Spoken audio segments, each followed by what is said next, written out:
The latest in strategic affairs, subscribe to our YouTube channel. Click the bell icon for updates.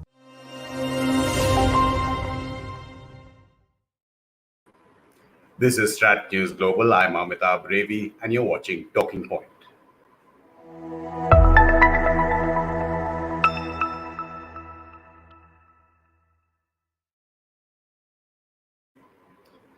Good evening, Ambassador Asoke Mukerji. He's, of course, India's former permanent representative and ambassador with the United Nations. But more importantly for this discussion, he was the diplomat who opened Tajikistan, Turkmenistan, Uzbekistan embassies for the first time in 1992. He's been ambassador to Kazakhstan, the deputy chief of mission in Moscow, and also more pertinent to this discussion, has handled counterterrorism efforts within the Shanghai Cooperation Organization. Ambassador, welcome back to StratNews. Thank you. Thank you. And joining us from Bishkek, it's a great pleasure to introduce Niva Yao Ziyan. She's the resident researcher at the OSCE Academy in Bishkek in Kazakhstan. Niva, thank you so much for your time. Thank you. Ambassador, lots of developments, meetings, top level, including heads of state in Central Asia, a lot of focus there. But Afghanistan has been the focal point in discussions, whether it was in Dushanbe at the SCO meeting, the SCO Contact Group between the foreign ministers, now the Connectivity Conference in Tashkent as well. You heard what India has had to say publicly. We do know some of what we've been doing privately as well, possibly opening channels with the Taliban. How do you think India is dealing with this rapidly developing offensive of the Taliban within Afghanistan? Well, I think that the pace of the developments is taking a lot of people by surprise. I think that's been evident in the last few weeks. Countries, of course, are engaging not only through these meetings and summits that you spoke of, but also through their professional contacts with each other and in a larger framework. In terms of the current meeting which took place in Dushanbe of the Shanghai Cooperation Organization, I think the focus had to inevitably become Afghanistan, although there were other issues on the agenda of that meeting. And the meeting of the contact group of the Shanghai Cooperation Organization on Afghanistan became the focal point. I think that, of course, the Taliban are not represented in the Afghan delegation which participated in that SCO meeting. And therefore, the focus of this interaction in Dushanbe was to ensure a supportive environment for the territorial integrity of Afghanistan, because that is really a big challenge going by the experience we have had since the 1990s, when the first round of instability of this kind overtook that country. And today, of course, if you look at conflicts of this violent nature in Yemen or in Syria or in or in Ethiopia, as I speak, the danger of fragmentation, of balkanization is very great. So the first priority has to be to ensure the territorial integrity of the country, and I think that's what the focus of this discussion must have been in Dushanbe. Sure. Niva, you've done a lot of work on Chinese foreign policy, both in Central Asia and in Afghanistan. In fact, we interviewed, I think, a couple of months back, one of your collaborators in terms of your writings, Rafael Opantucci, as well, on StratNews Global.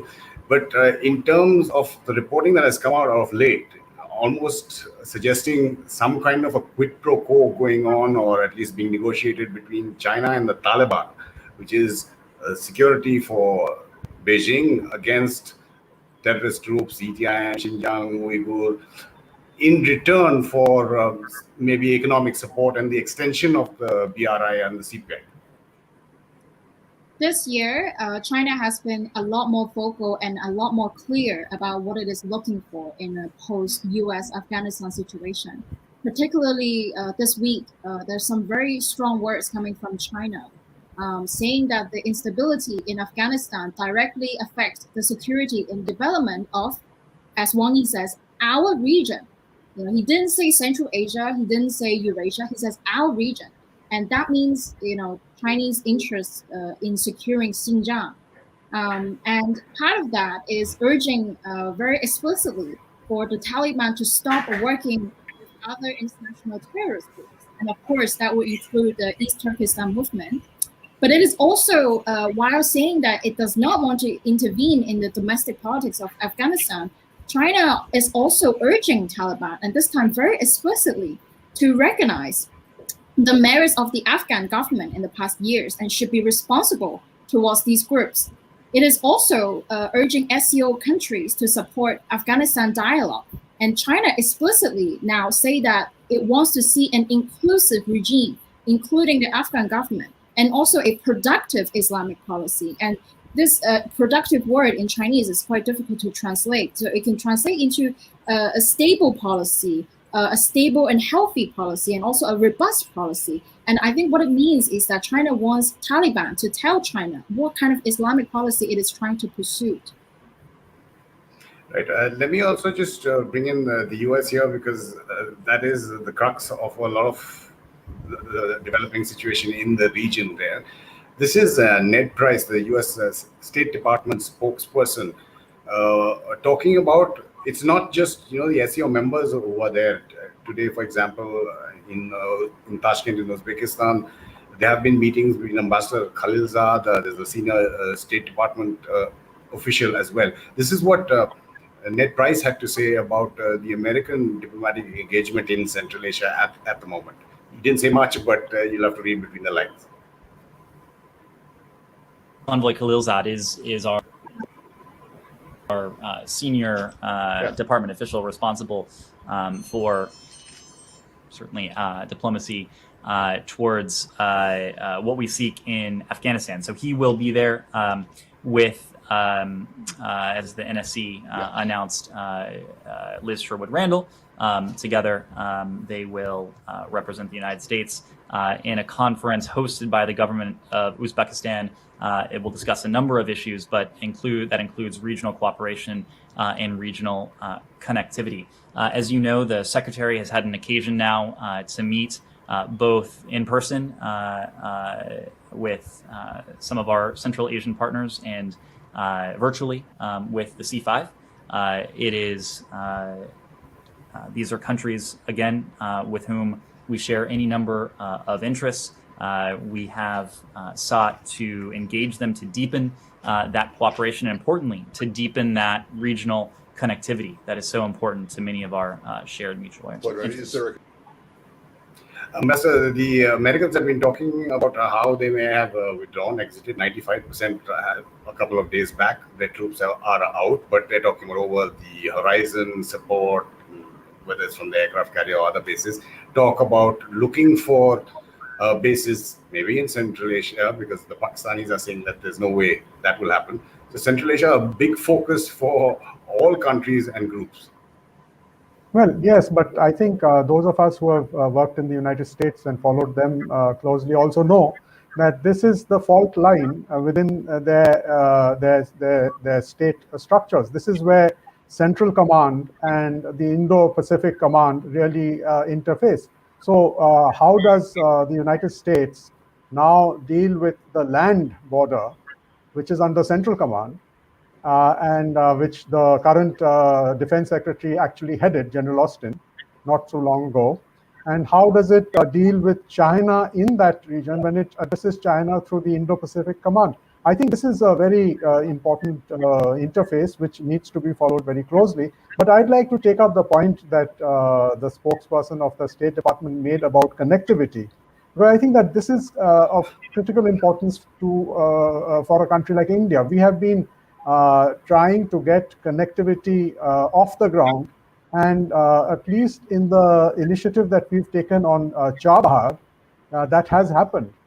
So the question now for us is how much of a supportive security environment from the Central Command of the United States will there be for connectivity going through Iran into Afghanistan and Central Asia? That is the million-dollar question now.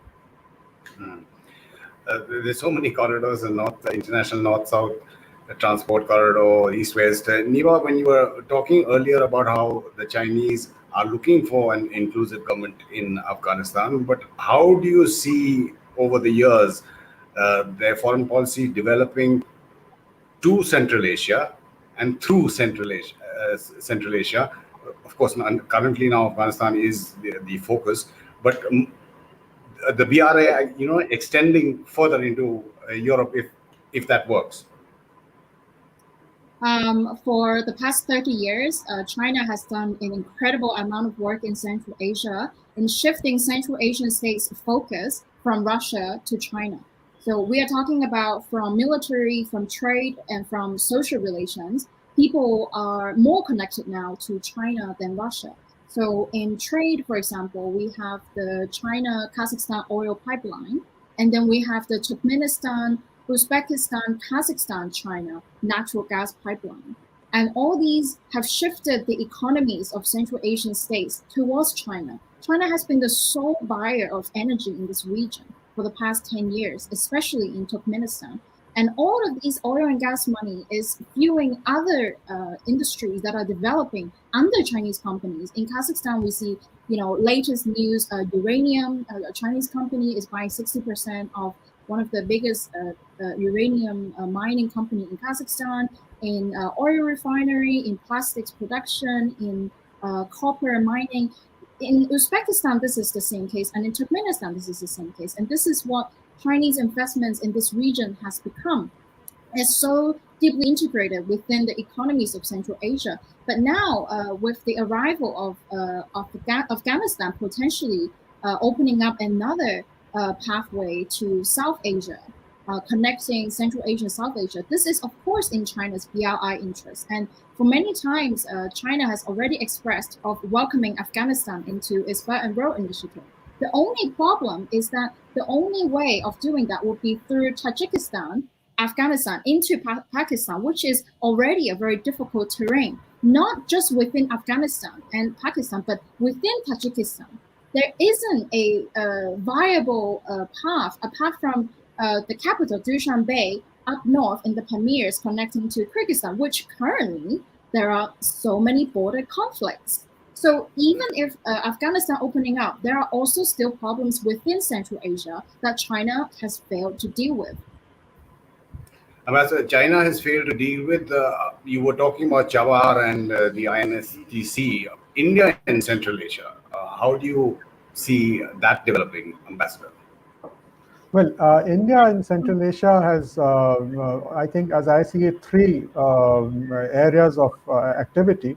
The first one, which started a long time ago when the Central Asian states became independent, was to support their transition to socio-economically to a post-Soviet environment. And the focal point of that was to build up the human resources of Central Asian states, especially in banking and business. And that's where the iTech program of India was introduced and has given a lot of results. So that is one thrust. The second thrust, which came in with the application to join the Shanghai Cooperation Organization, was the thrust for developing jointly the resources of Central Asia and processing them in South Asia and India. And if you remember, one of the big globally talked about connectivity projects of energy was the Turkmenistan, Afghanistan, Pakistan, India, or TAPI pipeline. And TAPI has its origins during the Taliban period of Afghanistan. Some of us remember that as well, when they went to Houston, etc. So I think that was the second thrust. And then the new thrust, which came after 2015, after Prime Minister Modi went to Central Asia, to all the five states, was the thrust to regional overland and maritime connectivity. And this is something that has been spoken about. Our foreign minister spoke about it recently, that Afghanistan must get its access to the seas as a landlocked state, and it has rights under transit agreements which have to be honored. And therefore, this is the new domain which also fits in with India's own articulation of an Indian Ocean policy, which is linked with the Indo-Pacific. So I think that you see three layers at least of activity, and one country which will play a very important role for India in this is Iran, because Iran provides the not only the infrastructure but also the knowledge. Iran is an integral part of this space. And when Niva mentioned Tajikistan, I just remember that in terms of linguistic identities, the Tajiks are the closest to the Iranians. And therefore, religion may be important, but language is as important. And in South Asia, this is the 50th year of the Bangladesh war. We know how important language is as far as identity is concerned. So I think we should look at Tajikistan in not only in terms of its religious dimension, of how they interact or don't interact with the Taliban, etc., but also in terms of their identity as Tajiks, as speaking a language which is totally different from the Turkic languages of Central Asia. And this is an important point. Niva, again, the Chinese attempts in Afghanistan itself, whether it's the Mesa copper mine or north, when they were looking at gas, obviously because of the security situation, nothing has really moved there. But do you give credence to these reports suggesting that the Taliban have sent delegations to Beijing? There have been meetings there. We don't know the closed door ones, what happened. But do you give credence to China moving into what is being seen as a vacuum created by the Americans leaving in Afghanistan?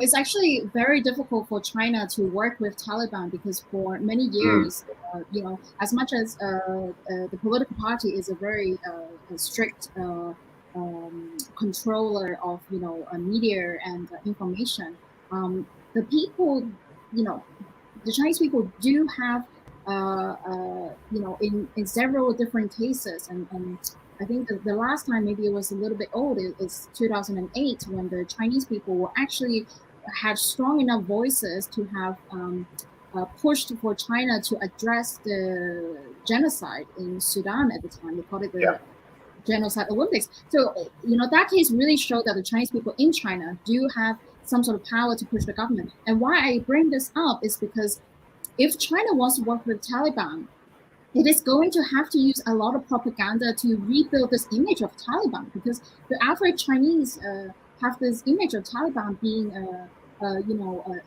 just not someone that Chinese officials should work with. And so this is, going to be one of China's biggest problem. But already we see that Taliban is trying to become very sophisticated. It wants to be recognized as a political party. It wants to be recognized as political legitimacy over Afghanistan. And its next step will have to ask regional countries like China and Central Asia to recognize, itself. And when it comes to that point, while China wants to recognize, Taliban, it has its domestic justification that it needs to work on, a lot more. Already we see a little bit of propaganda, but it's not enough. And secondly, China primarily, it wants to use economic tools, as it has used in Central Asia for the past 20, 30 years, and it's been successful just using economic tools to bring in investments. And then the second part of bringing military is to say that it's to protect investments. So it can introduce a lot of economic incentive for Taliban for peace, and Taliban might resonate to that. I mean, it's been capturing a lot of main border areas recently where trade is, to starve off the Afghan government in Kabul. But and if that's the case, and if Taliban responds to money, then China really has the upper hand in this case. With all these infrastructure investments, and of course, with these investments, China will go in and say that it is asking for Taliban's non-support for harboring ethnic Uyghur groups that could cause security problems across to Xinjiang. But most importantly, with this Afghanistan problem is that China, having built itself as the emerging player in Central Asia, it is being asked by Central Asian states, that China should become a more responsible actor, and it should address the Afghanistan situation, and it should be more proactive. It cannot disappoint all these neighbors in this region, because if it disappoints, then all these countries here will finally recognize that, well, China only comes in with money, and it is not committed to militarily addressing some very serious problems. Ambassador Sai, one of our regular viewers, appreciates the points you brought out in your last answer, saying you can point to some important facts. Matara, another one of our regular viewers is asking, what about Chinese citizens getting killed in Pakistan? Is the Taliban involved? We've seen a Chinese delegation now going. There were two voices, but they found some ID or explosive traces there. Matara saying, how does China square this circle? But if you want to take that and also look at, if you can call them competing economic models, whether it's China, BRI, India in any manner being involved, like you said, Chabahar and connectivity through Central Asia, and what Joe Biden has announced with the G7, the B3W. Yeah, well, you see, Amitabh, I would like to address that point, but before we do that, I'd like to actually put the focus on something that a lot of conversations are missing. I have heard it in public conferences, and that is that the Afghanistan and Afghans that you are dealing with today are not the Afghans of 2001. And one of the biggest changes that have taken place within Afghanistan is the empowerment of women.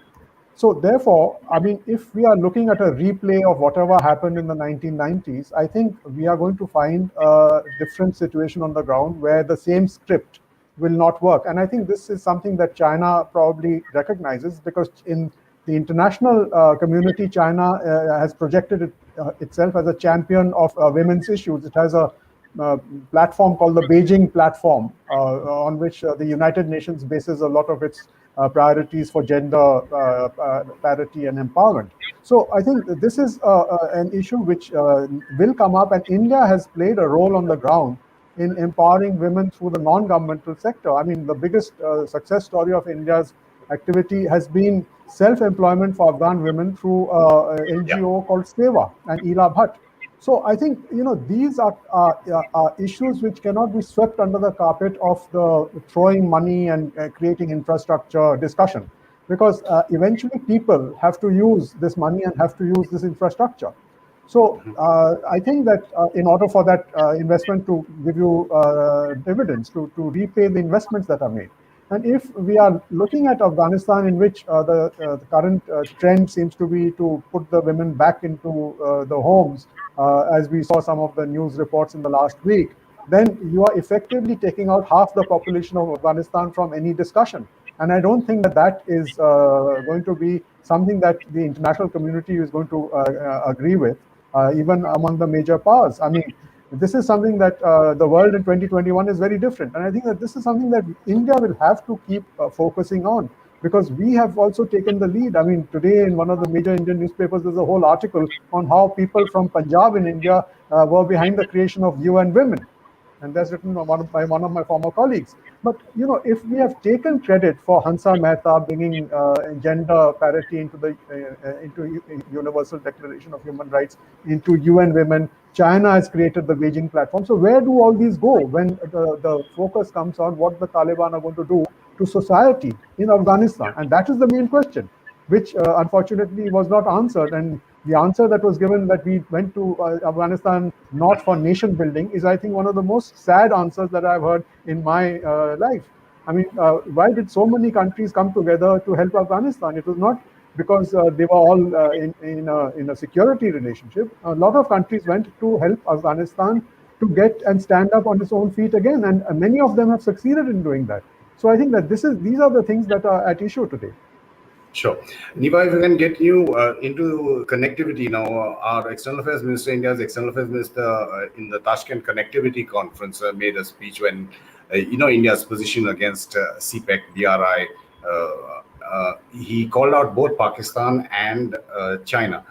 Pakistan because of sovereignty issues through which the CPEC travels in Pakistan-occupied Kashmir, and China for its model of BRI or CPEC. Just putting that question again, are there competing economic models that Central Asian and other countries, since here we're talking about Central Asian countries, can look towards, whether BRI, India providing a different alternative with Iran and other partners, and what is in its nascent stage, the B3W? I think before we address the connectivity question, I actually want to just respond to Ambassador on his point just now on China might have recognized that Afghanistan is changed. It's no longer like 2001 because of increase of women's participation in society. Sure. I think this is actually very true because one of the leading scholar on China in Afghanistan actually is a woman. And she participates many Chinese forums and very good understanding of China, very good understanding of China and Afghanistan. So I think this point is absolutely right. But despite that, I think at a high level in Beijing, we still don't see an embrace of Taliban, because there is a very strong insecurity in China that is still so uncertain what kind of Islamic policy is Taliban going to pursue. And whatever it is trying to pursue in Afghanistan will have effects on not just the region, but in Xinjiang. So this is where we at. Whereas with connectivity, I think absolutely China does not necessarily have problems with U.S. policy of this north-south corridor, because the more trade it is, the better. And China cannot build a Belt and Road Initiative where it's just fragmented. It has, the economies in between, they all have to grow. And it's actually very interesting that Uzbekistan, it's the Central Asian country that's leading this connectivity project, this agenda with South Asia, because for many years in Central Asia, we see one of the largest economy is Kazakhstan, the most diverse compared to others, economy. And Kazakhstan has used China to position itself in global trade. It has access to the ocean because of China.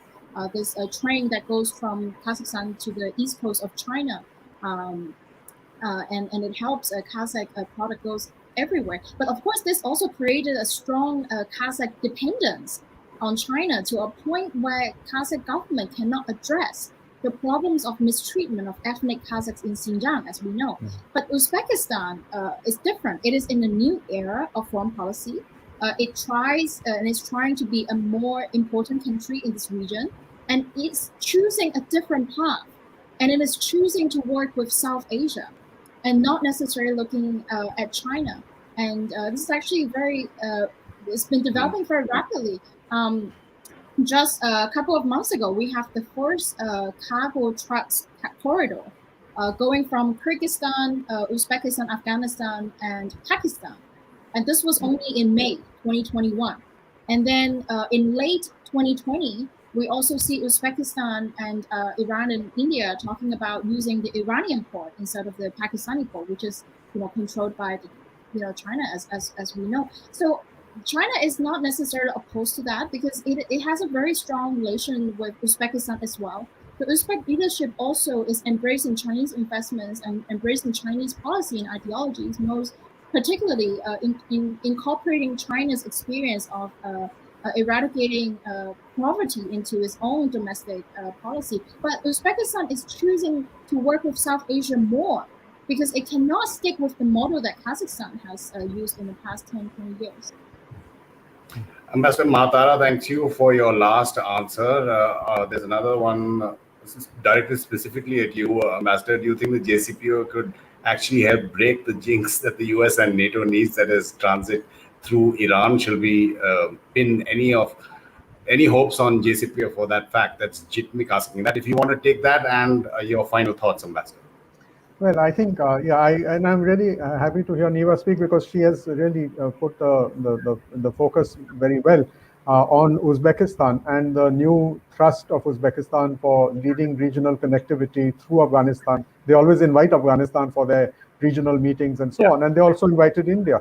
So there is an interest in Uzbekistan to focus on South Asia in terms of regional connectivity to get access to the ports of the Indian Ocean.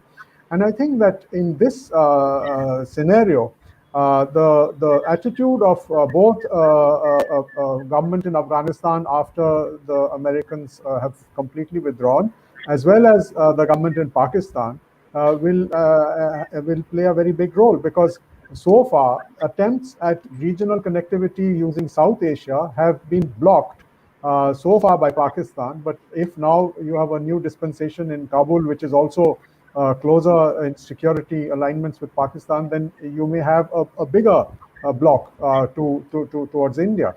And I think that is why the alternative routes of using the Chabahar, which is now linked with the international north-south transport corridor. And interestingly, that Niva has mentioned the new Uzbek role. For example, Uzbekistan is a member of the Quad, if I may call it that, on Chabahar, which consists of Afghanistan, Iran, Uzbekistan, and India. And India. And these are the 4 countries that are working on using Chabahar as a connectivity model. So I think that that's important. And in this whole business, to come back to what you asked me a little while ago, the Build Back Better initiative. And I think that Build Back Better needs to actually focus on what is required on the ground. And as I see it, apart from the physical infrastructure that we have on the ground in terms of the roads, the rail, and so on, there is a digital infrastructure which is also being created. And I think that this digital infrastructure needs to have a recognition in terms of the role it will play in integrating Central Asia, Afghanistan, and South Asia. Because so far, the digital infrastructure has been missing from this discussion because it's a submarine fiber optic cable driven infrastructure. But with the Chinese investments in the Belt and Road Initiative, with Chinese construction on the landmass of Asia, the fiber optic cables are also following these projects. So therefore, there is going to be a digital infrastructure, and I don't know if Build Back Better is going to address that issue or not. So that's what I'd like to say. Thank you. Right. Ambassador Asoke Mukerji, again, it's been an absolute pleasure having you on the show. Thank you for your time. Thank you. And Niva, there's a compliment for you from one of our viewers saying you're very impressive. Thank you for sharing all your insightful work with us that puts a lot of perspective of what's really happening in and around Central Asia. Niva, absolutely glad that we could have you debuting on StratNews Global. Thank you for having me. Our pleasure. And just a reminder to our viewers, do click on that bell icon on our YouTube channel so that you know when we put up videos like this one, you'll get messages. Do also increase our subscriber numbers on YouTube. It may say subscribe, but you don't have to pay anything to increase our numbers. But if you would like to support us financially, you can do that as well. There's a link in the YouTube descriptor that would help our kind of journalism to follow our social media handles on Twitter, Facebook, and Instagram as well. This is Talking Point on StratNews Global. I'm Amitabh.